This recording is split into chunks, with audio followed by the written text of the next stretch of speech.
जो बेटा स्ट्रक्चरली की हम बात करें तो मज़ीद स्ट्रक्चर की बुनियाद पर एंजाइम के दो पार्ट्स होते हैं ठीक है। तो एक तो कहलाता है एपो एंजाइम, एक कहलाता है होलो एंजाइम। देखो एपो एंजाइम ऐसे एंजाइम को हम कहते हैं जो कि पूरा का पूरा प्रोटीन से बना होगा। एपो एंजाइम वो वाला एंजाइम है जो कि पूरा का पूरा किससे बना होगा, प्रोटीन से बना हुआ होगा। और एक कहलाता है बेटा होलो एंजाइम, जिसको हम दूसरा नाम क्या देते हैं, कंजुगेटेड एंजाइम का। होलो एंजाइम का दूसरा नाम क्या होता है, कंजुगेटेड एंजाइम। होलो एंजाइम या फिर कंजुगेटेड एंजाइम में बेटा एक वो वाले एंजाइम्स होंगे जिसके अंदर जो एंजाइम प्रोटीन से भी बना होगा लेकिन उसमें नॉन प्रोटीन पार्ट भी होगा। क्या होगा बेटा, नॉन प्रोटीन पार्ट भी मौजूद होगा। तो एक बात तो याद रखनी है कि पहली चीज़ क्या याद रखनी है कि होलो एंजाइम के अंदर दो चीज़ें होती हैं, एक प्रोटीन पार्ट भी होता है, नॉन प्रोटीन पार्ट भी होता है, जिसकी वजह से इसको हम कंजुगेटेड एंजाइम कहते हैं, यानी कि ऐसा एंजाइम जिसके अंदर प्रोटीन पार्ट और नॉन प्रोटीन पार्ट दोनों पाए जा रहे हैं। ठीक है। अब जो हमारे पास होलो एंजाइम का प्रोटीन पार्ट होता है, होलो एंजाइम के दो पार्ट हो गए ना, एक प्रोटीनस पार्ट हो गया और नॉन प्रोटीनस पार्ट हो गया।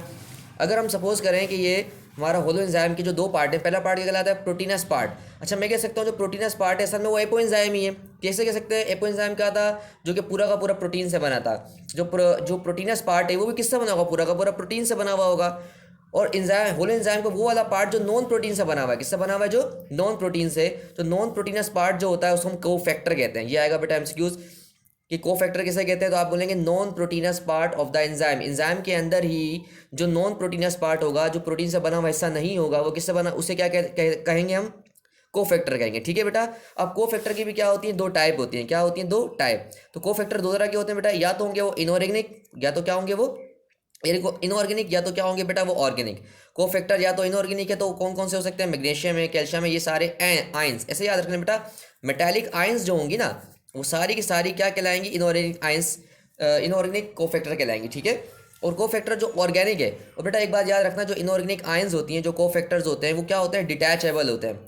मतलब कि ये दो नॉन प्रोटीनस पार्ट होगा, जो इनऑर्गेनिक आयंस से बना हुआ नॉन को फैक्टर होगा, वो वाला को फैक्टर जो किससे बना हुआ होगा, इनऑर्गेनिक आयंस से, तो हमेशा एंजाइम के साथ जुड़ा नहीं रहेगा, वो एंजाइम से अलग भी हो सकता है। हम कहेंगे वो डिटैचेबल पार्ट है, हमेशा लगा नहीं रहेगा।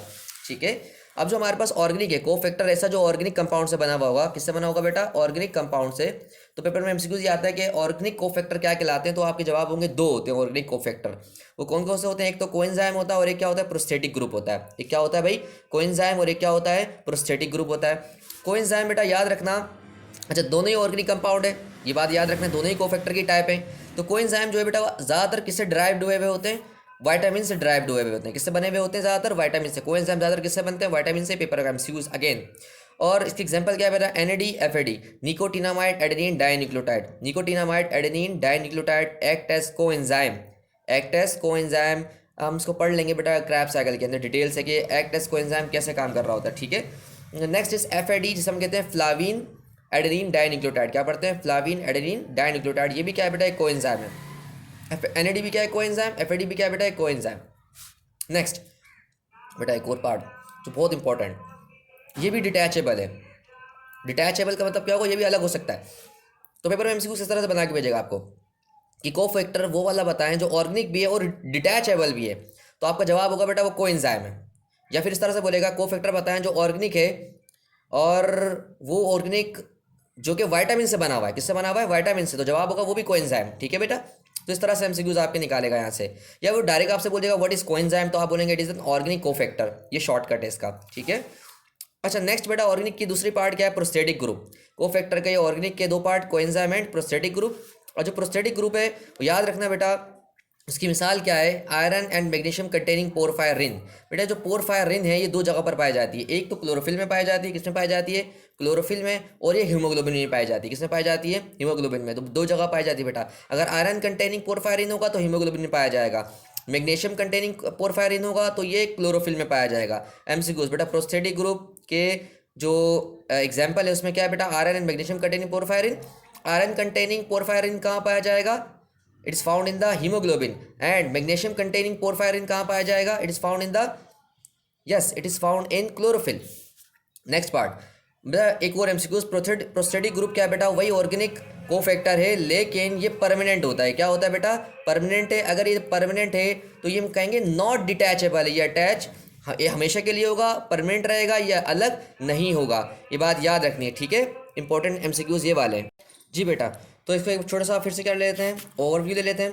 तो स्ट्रक्चरल पार्ट ऑफ एंजाइम की तरफ देखेंगे, दो तरह के एंजाइम होते हैं, एक एपो एंजाइम और एक होलो एंजाइम। एपो एंजाइम वो एंजाइम जो पूरा का पूरा किससे बना हुआ, प्रोटीन से बना होगा। एक और बात, अगर तो ये पूरा का पूरा प्रोटीन बना हुआ है, इसका मतलब इसको कोफैक्टर की ज़रूरत नहीं है अपनी एक्टिविटी परफॉर्म करने के लिए, मतलब ये बगैर कोफैक्टर के डायरेक्ट काम कर सकता है, ये वो वाले एंजाइम्स होंगे एपो एंजाइम्स, ठीक है। तो एमसीक्यूज को इस तरह से भी बोल सकता है, those enzymes which does not require cofactor for their activity are called apoenzymes. इस तरह से भी आप बता सकते हैं। होलो एंजाइम क्या होगा बेटा, वो एंजाइम जो अपने कोफैक्टर के बिना काम नहीं कर सकता। मिसाल के तौर पर अगर एक एंजाइम के साथ उसका कोफैक्टर लगा हुआ है तभी वो काम करेगा, अगर वो कोफैक्टर नहीं लगा हुआ तो एक एंजाइम काम नहीं कर सकता। तो होलो एंजाइम बेटा वो एंजाइम होंगे जिसके साथ कोफैक्टर लगेगा तो वो काम करेंगे, अगर कोफैक्टर नहीं लगेगा तो वो काम नहीं करेंगे। तो होलो एंजाइम बेटा याद रखना, होलो एंजाइम के दो पार्ट होते थे, एक पार्ट क्या था प्रोटीन और दूसरा पार्ट क्या था non proteins part. Holo enzyme का नाम इसका दूसरा नाम क्या रखते हैं हम, कंजुगेटेड एंजाइम रखते हैं, क्योंकि इसमें प्रोटीन पार्ट भी और नॉन प्रोटीन पार्ट दोनों मिक्स होते हैं, कंजुगेट होते हैं, ठीक है। तो एक और बात, कंजुगेटेड एंजाइम यानी कि होलो एंजाइम के दो पार्ट, एक प्रोटीनस पार्ट एक नॉन प्रोटीनस पार्ट।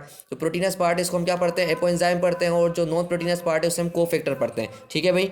इसका मतलब ये हुआ कि बेटा proteins part sorry non proteins part जो है उसके बिना होलो एंजाइम काम नहीं कर सकता। तो होलो एंजाइम को बेटा हमेशा नीड होगी अपने कोफैक्टर की, अगर कोफैक्टर उसका नहीं है तो होलो एंजाइम काम नहीं करेगा, ठीक है बेटा। तो मैं कह सकता हूँ कि ये ज़्यादा अच्छे एंजाइम है, वो एंजाइम है जो बगैर किसके काम कर सकते हैं, कोफैक्टर के, ठीक है। जो नॉन प्रोटीनस पार्ट जिसका नाम हमने कोफैक्टर रखा था, कोफैक्टर के भी दो टाइप थे, inorganic and organic. Inorganic ions में क्या जाते हैं, मैग्नीशियम कैल्शियम एसेट्रा, और ये डिटैचेबल होते हैं, ये निकल सकते हैं, ठीक है। और जो ऑर्गेनिक कंपाउंड है हमारे पास वो कौन से होते हैं, coenzymes and prostatic group. Cofactor की दो टाइप है ऑर्गेनिक वालों की, कोएंजाइम एंड प्रोस्टेटिक ग्रुप। और कोएंजाइम में मोस्ट डेरिवेटिव कौन सा वाला, मोस्ट ड्राइव, मतलब ये कहाँ से ड्राइव होते हैं, ज़्यादातर विटामिन से ड्राइव होते हैं, NADH इसकी एग्जाम्पल है, और ये डिटैचेबल है बेटा। एक और जो गंभीर मतलब मुकम्मल तौर पर यहाँ से निकाल लेगा, एक MCQ से निकालेगा।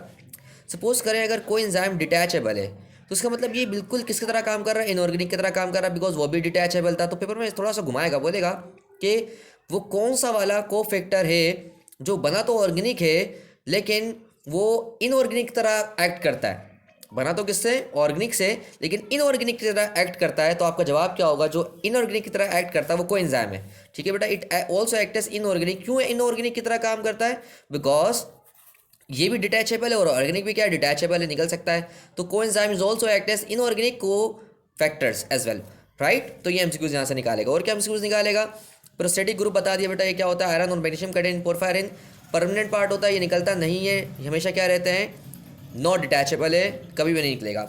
एक और बात याद रखना बेटा, सपोज करें कि ये मेरा क्या है, एक्टिव साइट है, अगर तो ये होलो एंजाइम है, अगर तो ये क्या है बेटा, होलो एंजाइम, अगर ये होलो एंजाइम है तो एक बात याद रखनी है आपने कि होलो एंजाइम की जो एक्टिव साइट है उस पर जब तक कोफैक्टर आके नहीं लगेगा, क्या आके नहीं लगेगा, कोफैक्टर आके नहीं लगेगा, तब तक ये एंजाइम होलो एंजाइम काम नहीं करेगा, ठीक है भाई। एक बात याद रखनी है कि एक होलो एंजाइम कब काम करता है, जब उसका कोफैक्टर यहाँ एक्टिव साइट पर लगा रहे। हाँ, फिर एक्टिव साइट के साथ क्या आगे लगता है, ये सबस्ट्रेट, और सबस्ट्रेट आगे लगेगा और प्रोडक्ट में क्या होगा, चेंज होगा।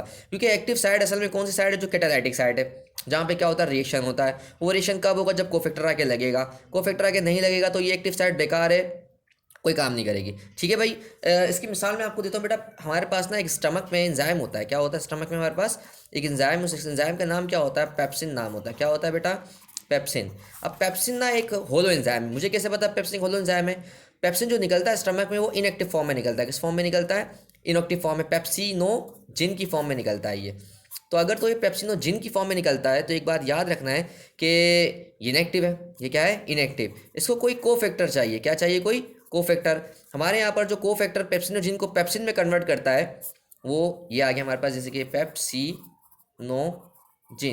और इसको मैंने एक्टिव लगा दिया क्योंकि ये इनएक्टिव है, ये एंजाइम इनएक्टिव है, इसको जब एक्टिव करना है यानी कि क्या बनाना है, मैंने पेप्सिन बनाना है। इनएक्टिव क्यों, बिकॉज ये होलो एंजाइम है और उसको एक्टिव करने के लिए इसका कोफैक्टर चाहिए। तो पेप्सिनोजिन का जो कोफैक्टर है वो को है बेटा HCl, पेप्सिनोजिन का जो कोफैक्टर है वो क्या है बेटा HCl क्या करेगा, पेप्सिनोजिन को कन्वर्ट कर देगा किसके अंदर, पेप्सिन के अंदर। तो स्टमक के अंदर पेप्सिनोजिन कभी भी पेप्सिन में कन्वर्ट नहीं होगा अगर HCl मौजूद ना हो। जैसे ही HCl मौजूद हो जाएगा, जैसे निकल जाएगा बाहर, वैसे क्या होगा बेटा, ये पेप्सिनोजिन इनएक्टिव से क्या हो जाएगा, एक्टिव हो जाएगा। तो इसका मतलब पेप्सिनोजिन होलो एंजाइम जो कि क्या करेगा बेटा, कन्वर्ट कर देगा HCl, कन्वर्ट कर देगा इनएक्टिव को एक्टिव में। तो HCl लगेगा पेप्सिनोजिन के साथ जाकर, जब जाके क्या होगा, काम शुरू होगा आगे। तो पेप्सिनोजिन का डाइजेशन भी करवाएगा, पेप्सिन जो बेटा डाइजेस्ट करता है प्रोटीन को, किसको डाइजेस्ट करता है, प्रोटीन को डाइजेस्ट करता है। ठीक है बेटा, नेक्स्ट पार्ट हमारा जो है वो होगा जो एंजाइम के मैकेनिज्म कैसे, की log theory and induced model को स्टार्ट करेंगे हम। ठीक है बेटा,